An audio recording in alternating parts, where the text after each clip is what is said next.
저희가 오랜만에 이제 신약 성경 말씀을 묵상하게 되었지요. 그런데 빌레몬서 너무 짧습니다.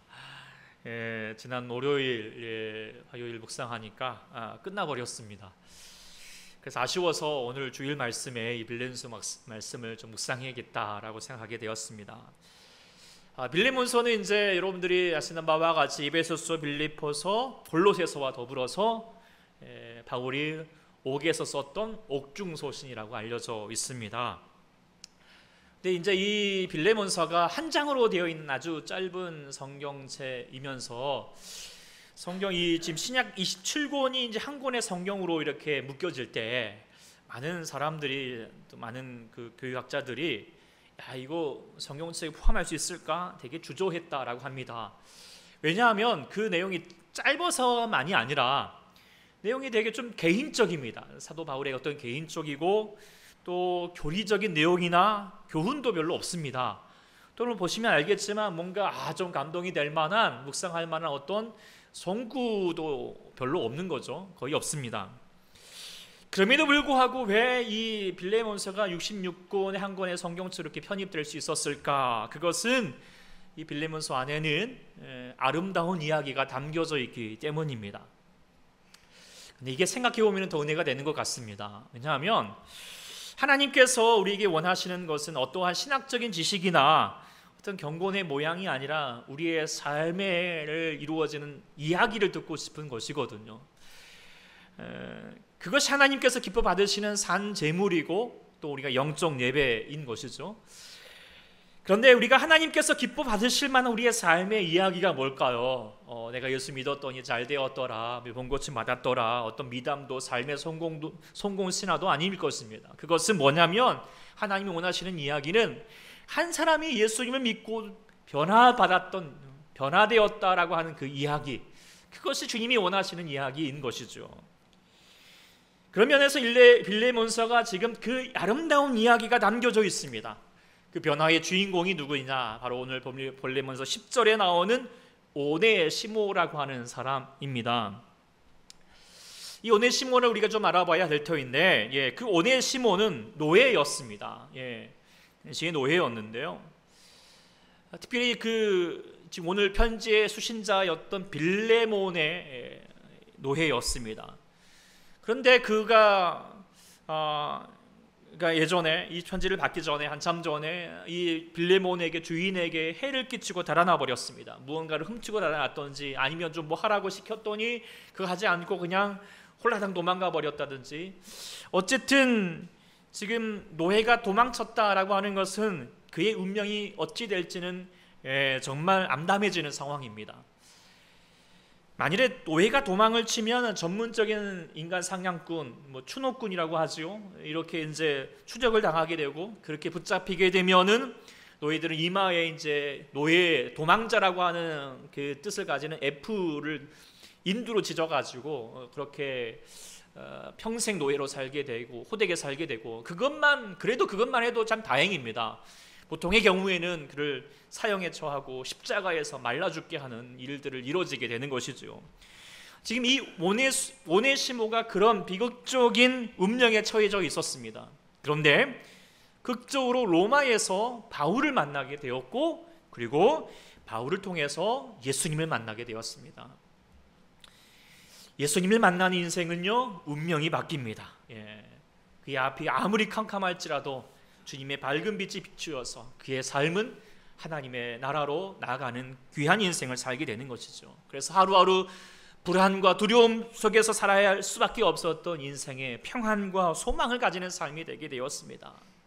이 감당할 수 없는 주의 은혜와 구원의 감격으로 이제는 내가 다른 인생을 살겠노라고, 그러면서 특별히 바울 곁에서 평생 수종드는 자로 섬기고자 하였습니다. 그런데 바울이 오네시모가 그냥 여기서 끝나지 않냐고, 더보다 더 근본적인 자유와 은혜의 삶을 이루게 하기 위해서 편지 한 장을 주어서 주인인 이 빌레몬에게 돌려보냅니다. 그 편지가 바로 빌레몬서인 것이죠. 내용은 간단하게 말하면 오네시모를 용서하고 그리스도 안에서 형제를 받아줄 것을 호소하고 있는 내용입니다. 자, 이 편지를 받아들이는 빌레몬서가 빌레몬이 어떻게 했을까요? 용서해 줬을까요? 받아줬을까요? 아니면 그랬을까요? 아마 용서했을 것 같습니다. 아니었으면 보자마자 그냥 쫓거나 남아있지 않았겠지만 이렇게 지금 회자되고 있는 것은 용서했었을 것 같습니다. 그리고 이 빌레몬의 용서와 바울의 지극한 사랑을 받았던 이 오네시모, 그 위로 어떻게 되었을까요? 노예에서 해방되었을 뿐만 아니라 훌륭한 목회자가 됩니다. 목사님이 되었어요. 게다가 당시에 가장 중요한 교회였던 에베소 교회의 감독자가 되었다라고 하는 아주 귀한 일화가 되게 되는데요. 아름다운 이야기죠. 그가 이렇게 바울을 만나고 또 예수님을 만난 이후에 정말 180도 다른 인생이 되었습니다. 오늘 본문 11절에 이렇게 표현하고 있습니다. 그의 인생을 이렇게 표현할 수 있는 것처럼 한마디로 말하면 무엇인가? 그것은 바로 전에는 내게 무익하였지만 이제는 유익한 존재가 되었다라고 하는 것입니다. 이 삶이 바로 예수 만난 인생, 바로 그리스도인인 것이죠. 이걸 자주 표현하죠. 에베소서 5장 8절에도 너희가 전에는 어둠이지만 이제는 주 안에서 빛이라 라고 말하고 있고, 베드로전서에도 내가 전에는 백성이 아니더니 이제는 하나님의 백성이요, 전에는 국류를 받지 못하더니 이제는 국류를 얻은 자라고 말했고, 디모데전서에는 사도 바울 자신을 향하여서 이렇게 말하고 내가 전에는 비방자요 박해자요 폭행자였으나 이제는 도리어 국류를 얻은 자다라고 그렇게 말하죠. 그리스도인은 분명히 BC와 AC가 달라져야 됩니다. Before Christ, 예수를 만나기 전의 인생과 After Christ, 주님을 만난 이후의 인생은 분명히 차이가 나야 된다는 것입니다. 그것이 예수 만난 인생이 마땅히 이루어야 될 바이고, 또한 주님께서 우리에게 구하시는 삶의 예배이고 삶의 이야기인 것이죠. 오네시모처럼 우리가 전에는 무익한 인생이었다면 이제는 하나님께 우리의 주의 이웃에게 유익한 인생이 되어야 할 것입니다. 여러분의 삶은 어떤 것 같습니까? 여러분의 삶의 A씨와 B씨가 B씨와 A씨가 분명히 다르십니까? 차이가 나십니까? 분명히 그런 아름다운 변화된 이야기가 있을 것이고 계속하여서 그 아름다운 이야기들을 이뤄갈 수 있기를 소망합니다. 그래서 오늘 본문 말씀 보면서 우리가 이 오네시모를 묵상을 하면서 우리는 두 가지 관점에서 우리가 묵상할 수 있을 것 같습니다. 먼저는 우리 자신이 오네시모다라고 하는 마음이죠. 그래서 마틴 루터가 빌레몬서의 서문에 이렇게 이야기합니다. 그리스도가 성부 하나님과 연합하여서 우리를 위해서 일하셨던 것처럼 바울과 빌레몬도 연합하여서 오네시모를 일하였습니다. 우리가 믿음을 가지고 있다면 우리는 모두 그분의 오네시모들이다 라고 그렇게 마틴 루터는 이야기하고 있듯이, 정말 돌아보면 우리 모두가, 저와 여러분이 오네시모이죠. 우리도 암담한 삶을 살고 있습니다. 오네시모처럼 삶이 불안합니다. 언제 죽을지 모르고 언제 어떤 일을 당할지 모르는 인생입니다.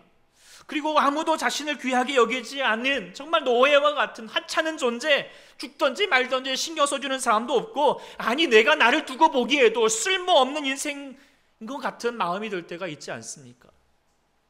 그런데 그런 인생에 주님께서 찾아와 주셔서 죽어 마땅한 죄인을 용서해 주시고 한없는 사랑으로 구원하시고 살아갈 이유를 품게 하시고 다시 살 수 있는 용기와 새 힘과 그 다음에 그 은혜를 우리 가운데 허락하셨습니다. 그래서 우리는 다 오네시모와 같은 존재라는 사실을 우리가 누구라도 고백하게 될 줄 우리가 믿습니다. 그런데 또 하나의 관점은 무엇인가? 하나님께서 내가 오네시뿐만 아니라 다른 사람에게도 나에게 이 오네시모를 붙여주신다는 사실입니다. 한 영혼을 구원받고 변화되기 위해서는 그냥 된 것이 아닙니다. 반드시 하나님께서 사람을 붙여주시고 사람들을 통하여서 역사해 주십니다. 지금 오네시모에게 변화되기 위해서는 누가 필요했습니까? 바울이 필요했고 빌레몬이 필요했습니다. 그들의 헌신과 노력을 통하여서 변화될 수 있었습니다. 우리가 지난주에 이제 우리가 시편 16편을 통하여서 진짜 참 믿음이 무엇인가에 대해서 우리가 묵상을 했는데, 그 중에 하나가 사람에 대해서, 성도를 향하여서, 사람을 향하여서 존귀한 자라고 아름답게 여기셔야 된다고. 이게 쉽지 않죠. 그러나 다윗처럼 정말 원수와 같은 사울일지라도 그 사울 가운데 기름 부으셨던 하나님께서 역사하시니 그의 자신이 판단하지 아니하고 하나님께 맡겨드립니다. 그리고 존귀하게 여깁니다 라고 여기는 것처럼 우리도 사람을 향하여서 끊임없이 실망될지라도 우리는 끝까지 존귀한 자로서 여기는 삶을 살아야 그게 참된 믿음이다. 참된 믿음은 하나님께만 잘하는 것이 아니라 하나님을 믿으면서 바로 그 하나님을 믿고 그 하나님 가운데 역사하실 그 사람에게도 잘하는 것이다. 이게 참된 믿음이라고 우리가 같이 나눴던 것처럼 오늘 말씀도 마찬가지입니다. 게다가 마태복음 25장에 보면은 예수님께서 마지막 심판의 때에 천국 가는 백성 그리고 그 지옥 갈 백성을 가르치는데 그 기준이 무엇인가? 다른 게 아니었습니다. 기도 열심히 했다고, 예배 열심히 참석했다고, 나로 주여 주여 했다고 아니었습니다. 무엇이었습니까? 25장에 말하면 무엇입니까? 지극히 작은 자, 넘겨주시겠어요? 지극히 작은 자 하나에게 한 것이, 그리고 지극히 작은 자에게 하지 않은 것, 왜 이러죠? 하지 않은 것이, 곧 내게 하지 않은 것이다. 그로 인하여서 판단하겠다라고 말씀하셨습니다.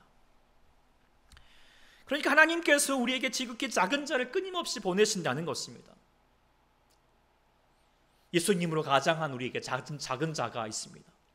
그런데 이 작은 자라고 하는 의미가 무엇일까요? 키가 작은 자일까요? 아니면 어린아이를 말하는 것일까요? 아닙니다. 작은 자라고 하는 것은 바로 믿음과 성품과 인격에 대하여서 작은 자입니다. 미성숙한 자입니다. 그래서요, 이 작은 자는요, 한마디로 말하면 무익한 존재입니다. 자신에게 해를 끼치고요, 마음 불편하게 하고요, 정말 저 인간만 없으면 살겠다는 사람, 인생에 별 도움이 안 되는 사람, 그 사람이 하나님께서 여러분에게 보내신 작은 자라는 사실, 우리가 기억해야 할 것입니다. 여러분들도 그런 작은 자를 만나보셨지요? 어떻게 하셨습니까? 어떻게 하셨습니까? 하나님은 선한 사람에게, 자신에게 잘해주는 사람에게 잘하는 거 칭찬하지 않습니다. 뭐라고 말합니까? 너희가 너희를 사랑하는 자를 사랑하면 무슨 상이 있느냐? 세리도 그렇게 한다. 우리 하나님은 우리가 예수 믿는 자라면 작은 자, 오네시모와 같은 무익한 존재, 나에게 손에 끼치는 존재, 나에게 쓸모없는 존재 같은 그 사람이라도 내게 왔을 때, 맡겨졌을 때 어떻게 해요? 그를 섬겨서 하나님의 사랑으로 품어서 그를 나와 하나님 앞에서 유익한 존재로 만들어 가기를 원하신다는 것입니다. 그것이 그리스도인이라는 것이죠. 그것이 우리 교회가 꿈꾸고 있는 살아나고 살아내고 그리고 뭡니까? 살려내는 교회의 모습이라는 거 우리가 늘 기억하고 있습니다.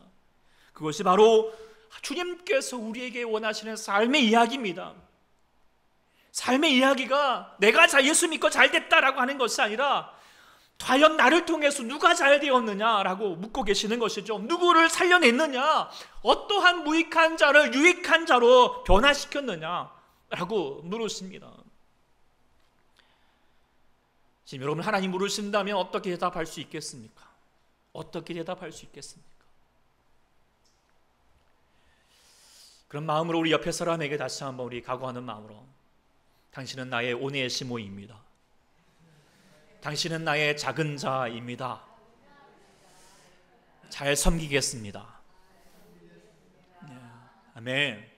근데 이 대목에서 꼭 그런 사람이 있습니다. 그래, 잘해라, 이렇게 듣고만 있는 사람, 정말 그런 사람이 또 정말 작은 자 오네시모죠. 불쌍히 여겨주셔야 됩니다. 아무튼 우리 주위에는 여전히 끊임없이 나의 오네시모가 있고요, 바로 작은 자들이 있다라고 하는 사실입니다. 그럴 때 우리 그 사람을 하나님의 은혜로 품기를 소망합니다. 어떻게 품을 수 있을까? 오늘 본문을 통하여서 몇 가지를 우리가 깨닫게 되고요, 이 무익한 오네시모가 유익한 존재가 되도록 하기 위한 바울과 빌레몬의 노력이 무엇인지를 볼 수 있게 됩니다. 이미 월요일 새벽을 통하여서 함께 묵상하였던 말씀이지만 간단하게 다시 한번 묵상해 보면서 하나님께서 내게 맡겨주신 나의 오네시모를 변화시키는 삶의 이야기를 꿈꿀 수 있기를 소망합니다. 첫 번째로 나의 오네시모를 변화시키기 위해서는 해야 될 것이 무엇인가? 그것은 바로 하나님의 섭리로 사람을 바라보라는 것입니다.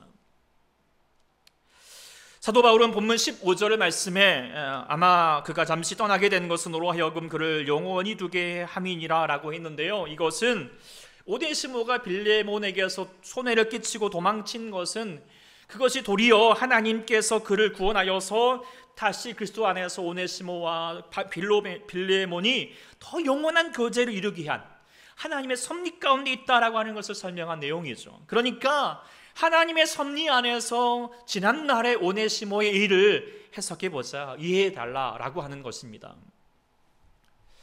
우리가 예수 믿고 우리가 다시 한번 우리의 생각이 변화되는 것이 무엇이죠? 그것은 어떤 일이 있을지라도 그것을 나의 판단이 아니라 하나님의 섭리 안에서 우리가 다시 한번 이해해보는 것이, 바라보는 것이 우리가 예수 믿고 난 뒤에 우리가 해야 할 바이겠죠. 근데 물론 이게 참 조심스러운 부분이 있습니다. 무조건 뭐마다 다 이게 하나님의 뜻이야 라고 그렇게 말할 수는 없습니다. 어떤 사람이 불행을 겪었습니다. 사랑하는 사람을 사고로 잃었습니다. 그 앞에서 야 하나님 뜻이야 라고 얘기하는 걸 말할 수 없습니다. 그것은 폭력일 수 있겠죠. 우리가 이제 10월달 되면 욥기서를 묵상하게 되는데요, 욥기서에서 말하는 주된 내용이 무엇입니까? 사람의 고난에 대하여서 함부로 하나님의 뜻을 앞세우면서 판단하고 정죄하지 말라는 것이잖아요. 오늘도 사도 바울이 하나님의 섭리를 이야기하지만 그 앞에 뭐라고 말하죠? 아마, 조심스럽게 이야기하는 부분이 있어요. 눈여겨봐야 할 것입니다. 즉 무엇입니까? 사람이 하나님 섭리, 하나님의 뜻을 확연하게 알 수 없습니다. 분명하게 알 수 없습니다. 차라리 어쩔 때는 우리의 지혜는 뭐냐면 고난당한 자 앞에서는 입을 닫고 차라리 그와 함께 슬퍼하는 것이 더 아름다운 일 것입니다. 그럼에도 불구하고 한 인생을 바라볼 때 우리는 하나님의 섭리 안에서 바라볼 수 있는 믿음의 눈이 열려야 합니다. 그것은 하나님의 섭리로 사람을 바라보라는 것은 우리가 점쟁이가 돼가지고 야 너 이제 그렇게 될 거야, 너 앞으로 어떻게 살 거야, 뭐 어떻게 팔자를 얘기하고 운명을 이야기하라는 것이 아닙니다. 그것은 그의 삶 가운데, 우리의 인생 가운데 찾아와 주셔서 역사하셔서 그리고 반드시 하나님의 선하신 일을 이루실 하나님의 선하심을 믿으라는 것입니다. 그 대표적인 예가 요셉이잖아요. 요셉이 정말 억울한 일을 당했습니다. 형들로부터 당한 그 고통과 고난은 결코 이해할 수 없고 용서할 수 없었을 것입니다. 그래서 정말 보통 사람 같으면 어떻게 됩니까? 복수의 칼날을 붙들고 내가 언젠가 갚아주리라 그러면서 정말 드디어 그 원수들을 마주하는 날에는 통쾌한 복수를 벌려야 됩니다. 그런데요, 요셉은 그렇게 하지 않았습니다. 용서했습니다. 그랬던 이유를 창세기 45장은 다음과 같이 말하죠. 요셉이 그렇게 고백했습니다. 당신들이 나를 이곳에 팔았다고 해서 근심하지 마소서, 한탄하지 마소서. 하나님이 생명을 구원하시려고 나를 당신보다 먼저 보내셨다. 그런즉 나를 이리로 보내신 것은 당신들이 아니라 뭐요? 하나님이다 라고 그렇게 고백하고 있어요. 의심하고 있는 그 형들을 향하여서 50장에 다시 말하죠. 당신들은 나를 해하려 하였으나 하나님은 그것을 선으로 바꾸셨다고.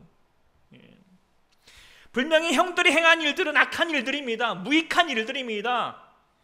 복수해야 할 일이죠. 그러나 하나님은 그 악한 행위에 하나님이 간섭해 주셔서 그 악한 일을 바꾸셔서 하나님의 선하신 일로 이루어 가셨다라고 하는 사실입니다. 이것이 하나님의 섭리죠. 이 하나님의 섭리로 바라보니까 요셉이 자신의 고난에 대해서 낙담하지 않아요.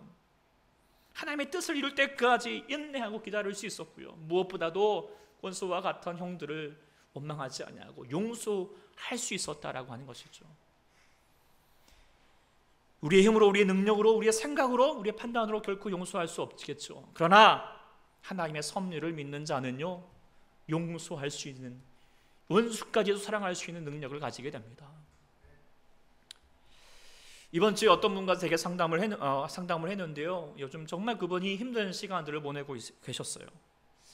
그래서 그분이 하나님께 원망이 되고요, 하나님 나에게 벌 주시는 거냐고, 그러면서 진짜 내가 하나님 떠나겠다고 그렇게까지 말하셨던 분이었어요. 그러면서 자신이 왜 이런 인생을 살게 됐는지, 왜 이런 일이 있는지 좀 알려달라는 거예요. 제가 어떻게 했을까요? 자, 구슬아 하면서, 아니면 다 막 카드 한 장 뽑아 보시죠. 당신의 인생은 이깁니다 이라고 얘기했을까요? 네. 얘기할 수 없어요. 판단할 수 없어요. 왜 그랬는지 저도 알 수가 없어요. 그러나 알 수 있는 게 하나가 있어요. 뭐냐면, 힘들지만 그래도 당신이 하나님 가운데 머물러 있으면 분명히 잘 될 것입니다. 잘 될 것입니다. 그 소망 붙들고 끝까지 하나님 안에 머물러 계시기를 그렇게 기도했는데요. 우리도 마찬가지겠죠. 우리의 삶의 고난을 향하여서 때로는 나에게 무익하게 행하는 그런 작은 자, 그 오네시모를 바라볼 때 이 믿음이 있어야 할 것입니다. 저 인간, 막 밉더라도, 그래, 너는 그렇지만, 너는 나를 악을 행하지만 너희 속에서 일하신 하나님은 반드시 선하신 분이다.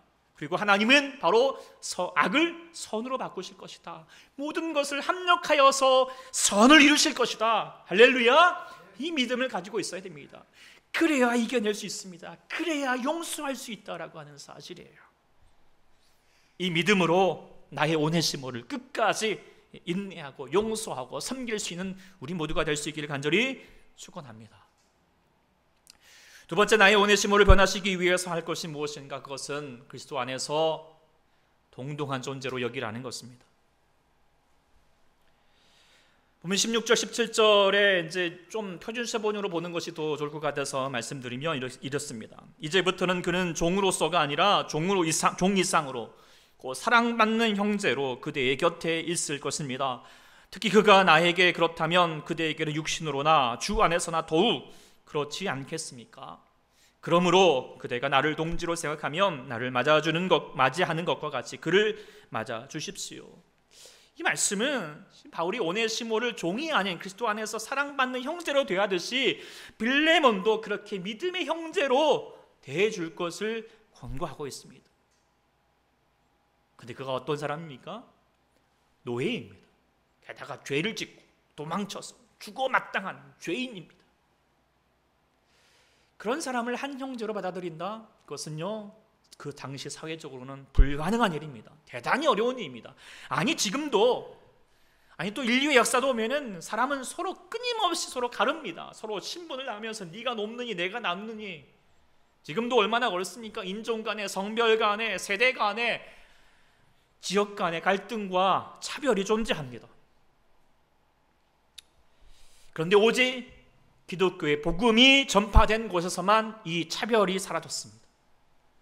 우리나라의 역사에도 유명한 예화가 있잖아요. 김제에 가면은 금산이라고 하는 곳에 금산교회가 있잖아요. 우리가 전에 한번 우리도 같이 가봤던 것처럼 그곳에 기역자 교회가 있어요.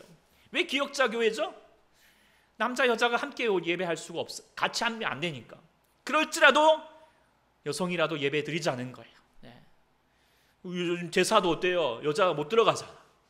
그러나 예배 같이 드리지 않은 것은 차이가 지금 복음이 다른 거예요. 그리고 뭡니까? 거기다가 신분의 차이도 없습니다. 그래서요, 그 유명한 일화가 있잖아요. 아시는 것처럼 그곳에 김제의 대지주였던 조득삼과 그의 하인이었던 이자에게 함께 신앙생활 예배하고요. 나중에는 이제 장로의 손출을 같이 되었는데 누가 뽑혔습니까? 노예였던 이자에게 뽑힌 거예요. 그럼에도 불구하고 당시에는 이게 도대체 상상할 수가 없는 일이에요. 그럼에도 불구하고 그의 주인이었던 조독삼, 나중에 장로님 되셨지만 그분은 어떻게 했습니까? 이자익을 정말 자신의 장로로 귀하게 섬겼던 모습. 이거는 그리스도의 복음 아니면 결코 감당할 수가 없는 거죠. 행할 수가 없는 거예요. 그래서 에베소서 2장 14절 말씀에 그는 우리의 화평이신지라 둘로 하나를 만드사 원수된 것 곧 중간에 막힌 담을 자기 육체로 하셨다라고 말했어요.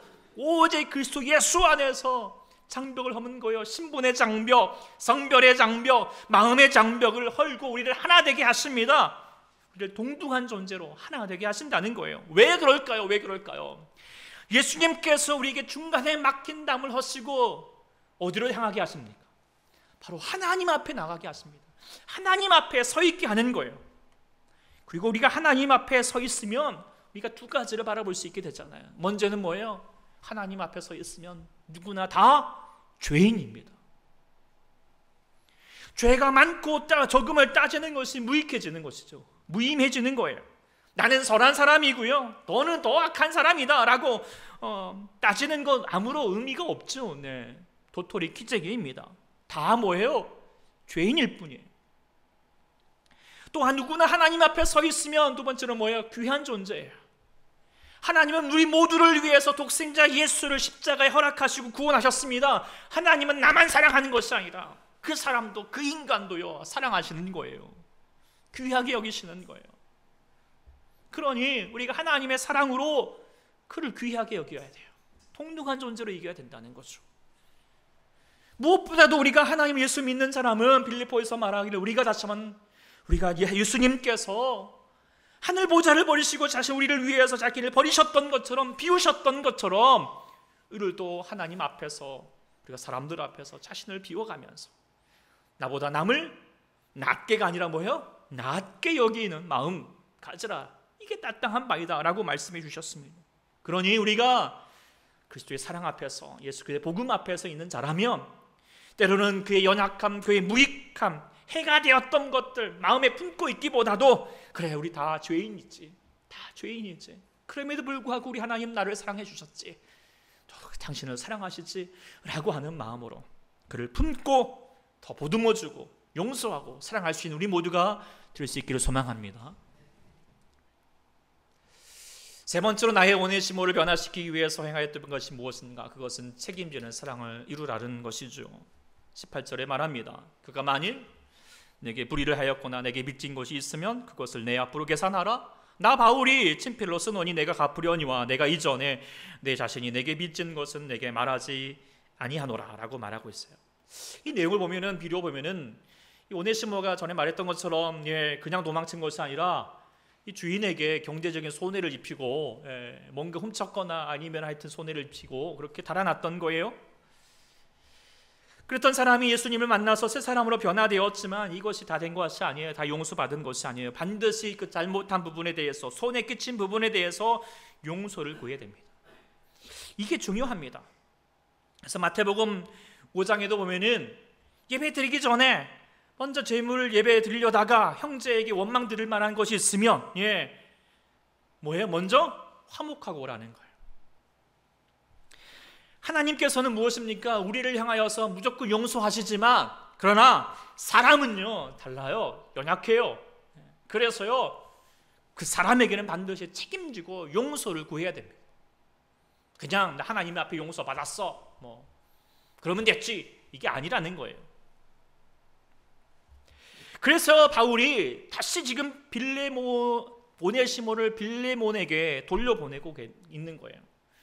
빌레몬이 오네시모가 바울 곁에 있겠습니다 라고 말했지만, 그래도 불구하고 그래 어떤 대로 하자, 빌레몬도 잘 용서해 주겠지 말하고 모아버리고 대충 얼버무리고 대가 넘어가지 않았습니다.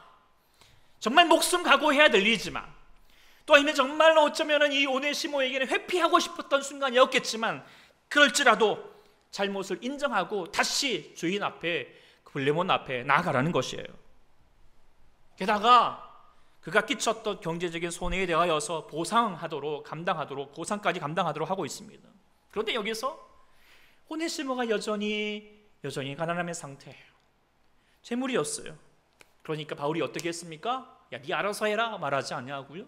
대신 갚겠노라고, 대신 갚아주겠노라고, 책임지겠다라고 그렇게 말하고 있습니다. 물론 바울도 여유로운 사람이 아니겠죠. 그럼에도 불구하고 한 영혼을 구하는데요 물질을 아끼지 않아요. 이게 진정한 사랑의 실천이죠. 예수님께서도 이것을 우리에게 원하십니다. 누가복음 10장에 보면 선한 사마리아인에 대한 이야기, 왜 예수님께서 선한 사마리아인을 칭찬하셨나요? 그것은 물질을 통하여서도 끝까지 그를 책임졌기 때문이잖아요. 아마 그저 길을 걸어갔던 그 레위인과 그 제사장도의 분명히 불쌍히 여기는 마음, 아이고 안 됐다, 어떡하냐, 이런 마음 분명히 있었을 거예요. 그러나 구체적인 선한 행위를 책임지지 않았습니다. 그리스도인이 하는, 기독교인들이 하는, 교회 다니는 사람이 하는 가장 흔한 거짓말이 무엇인 줄 아십니까? 그것은 기도하겠습니다, 기도하겠습니다. 아마도 레위인과 제사장들도 지나가면서 말했을 거예요. 기도할게요. 힘내세요. 그리고 쭉 지나간 거죠. 기도하겠습니다. 네. 물론 기도 중요합니다. 네. 정말 소중합니다. 그러나 조심스러울 부분이 있습니다. 반드시 기도하셔야 됩니다. 저도 그에 대해서 책임지려고 합니다. 그런데 기도보다도 중요한 게 뭐냐? 그가 필요한 것을 공급하라는 것입니다. 책임지라는 것이죠. 야고보음 2장 15절에 뭐라고 말합니까? 만일 형제가 자매가 헐벗고 일용할 양식이 없는데, 우리 같이 한번 읽어볼까? 16절부터 시작. 너희 중에 누구든지 그에게 이르되 평안히 가라, 덥게 하라, 배부르게 하라 하며 그 몸에 쓸 것을 주지 아니하면 무슨 유익이 있으리요? 이와 같이 행함이 없는 믿음은 그 자체가 뭐라고요? 죽었다는 거예요. 죽었다. 여러분의 믿음은 살아있는 믿음이 되기를 축원합니다. 살아있기를 소망합니다. 기도하겠습니다라고 끝내지 마시고요, 그의 어려움이 있다면, 그의 아픔이 있다면요, 구체적으로 그를 향하여서 책임지는 사람이 되어야 한다라고 하는 것입니다. 아멘? 근데 아멘 하기가 쉽지 않으실 거예요. 네, 저도 그럴 것 같아요. 정말 쉬운 일이 아니죠. 다 책임질 수 없죠. 노숙자 만날 때마다 내 옷 다 벗어줄 수는 없잖아요. 네. 그러나 조금이라도 내가 할 수 있는 부분을 향하여서 최선을 다하려고 하는 마음을 가져야 하겠습니다. 왜요? 그래야 할 이유가 있어요. 그래야 할 이유가 있어요. 왜냐하면 우리는 너무 빚진 자이기 때문이에요. 빚진 자이기 때문에. 예수님께서 마태복음 18장에 베드로가 언제까지 우리 용서해야 됩니까? 말할 때 70번에 70번씩이라도 용서하여라, 까지 용서하여라 라고 말했어요. 그러면서 설명하였던 비유로 말씀하셨던 바가 무엇입니까? 1만 달란트 빚진 자에 대한 비유였어요. 1만 달란트 빚진 자가 은혜로 탕감받았으면 그에게 있는 100데나리온 빚진 자를 용서하는 거 당연한 것 아니냐라고 말해주는 거죠. 물론 100데나리온이요, 100데나리온이 작은 돈이 아니에요. 데나리온이 하루 품삯이니까 100일 동안의 품삯이거든요. 3살, 3달치 월급이에요. 작지 않죠. 그럼에도 불구하고 1만 달란트에 비하면 이건 아무것도 아닌 거예요. 1만 달란트는 뭐냐면 6천만일, 6천만일 동안 돈 한 푼 쓰지 않고 저축해야지만 할 수 있는 돈이거든. 상상할 수가 없는 액수이죠. 여러분들은 여전히 그래도 아무런 감동이 없지만, 이런. 그런데 우리가 그런 은혜를 받았다니까요. 아무런 감동이 없으십니까? 대단하신 믿음분들인데 어쨌든 우리는 그런 용서받을 수 없는 죄인이 정말 엄청난 용서를 받는 은혜로 빚진 자들이라는 거죠. 그런데 우리가 서로를 향하여서 용서하지 못하고 서로를 향하여서 비판하고 한다는 건 뭐 때문이에요? 계산하기 때문이잖아요. 계산해요. 나는 이만큼 했는데 너는 왜 이만큼 하지 않느냐고. 나는 이만큼 했는데 너 왜 이렇게 손해보고 있냐고 그러면서 서로 계산하고 있잖아요. 그래서요, 계산하면 용서가 안 되죠. 잘해주고 싶다가도 그냥 안 하고 그냥 손해보는 것 같고요. 그런 마음이 들 때가 많아요. 그런데요, 계산하려면 잘해보자는 거예요. 진짜 계산해보세요. 우리가요, 계산해보면, 하나님 앞에서 계산해보면은 우리는 엄청난 마이너스 인생이잖아요. 빚진 자잖아요. 다 갚을 길이 없는 사람들이란 말이에요. 그런데 하물며 사람들 앞에서 왜 계산기를 두드리고 있냐는 거예요. 하나님의 은혜를 안다면 손해볼 수 있어야 됩니다. 조금 빚질 수 있어야 됩니다. 그리고 그 손해가 아닌 것을 깨달을 수 있기를 간절히 소망합니다. 제가 미국이라는 나라에 대하여서 다시 보게 되고 되게 부럽게 여길 때가 있었어요. 그게 뭐냐면 2015년에 미국의 사우스 캐롤라이나 주의 찰스턴이라고 한 흑인 교회에서 백인 우월주의자에 의해서 총기 난사 사건이 일어나게 되었어요. 정말 황당한 일이죠. 그런데요, 더 황당한 일이 그 다음에 일어났어요. 그렇게 죽음을 당하였던 9명의 사람들이 그 인종 증오 범죄자를 향하여서 용서하였던 거예요. 용서했어요. 희생자였던 대표적인 에델 랜스의 딸이 판사 앞에서 이렇게 말했다 합니다. 엄마를 다시 안을 수 없게 되었습니다. 그러나 당신을 용서합니다. 당신의 영혼의 자비가 있기를 바랍니다. 라고 말하면서 이어 말하기를, 당신은 우리에게 상처를 주었습니다. 당신은 많은 사람에게 상처를 주었지만 하나님은 당신을 용서합니다. 나도 당신을 용서합니다. 라고 말했다고 합니다. 그러면서 장례식이 이루어졌고, 그 장례식에 오바마 대통령이, 당시 대통령이 참석을 하였고, 연설을 하였을 때 지금도 명연설이 되었는데 마지막 부분에 이렇게 말했다고 합니다. 이번 주 내내 저는 은혜에 대해서 생각했습니다. 많은 사람을 잃은 가족의 은혜, 피크니 목사가 설교에서 말했던 그 은혜, 내가 가장 좋아하고 모두가 잘 아는 찬송가 Amazing Grace에서 묘사된 그 은혜 말입니다. 그리고 나서 잠시 주저하더니 오바마 대통령이 Amazing Grace, How sweet the sound. 그러니까 같이 옆에서 일어나가지고 온 사람들이 막 이렇게 같이 찬송하면서 가는데, 야, 그게 감동도 되고요. 야, 되게 부럽더라고요. 미국이 저럴 수 있는 나라가 할 수 있구나 라고 하는 사실이 깨달아지고요. 그리고 진짜 이게 은혜지. 이게 말로 형용할 수 없는, 사람과 사람 사이 일어날 수 없는 일들이지. 요즘 올림픽 열리잖아요. 이 더운 날 정말 이제 오늘 폐막식이지만 정말 선수들 많이 또 1년 동안 기다리면서 얼마나 수고 많았어요. 그런데 제가 올림픽 보면서 너무 속상한 적이 많았어요. 사람들이 금메달 따면 되게 좋아하는데 메달 못 따면 어떡해요? 또 막 비난하고요. 뭐 그러는 거예요. 그 어제 야구 경기 하는데 뭐 댓글에 뭐 참아야 읽기에 민망한 내용들도 많고요. 한일전에 이렇게 실책한 선수를 향하여서 차마 입에 담을 수 없는 욕들이 막 쏟아져가지고 할 수 없이 댓글창을 폐쇄할 정도였다고 합니다. 너무나도 원망과 비난과 미움이 가득한 나라가 되어버렸어요. 이런 시대에 살고 있는 우리 그리스도인들이 어떻게 살아야 할까요?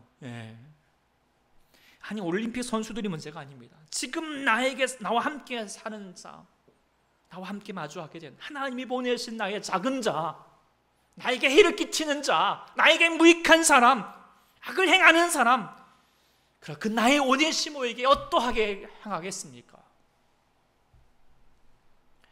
용서하고 사랑하고 그의 어려움을 책임진다는 거 정말 어렵다는 건 아닙니다. 쉽지 않다는 건 아닙니다. 저도 장담할 수 없습니다.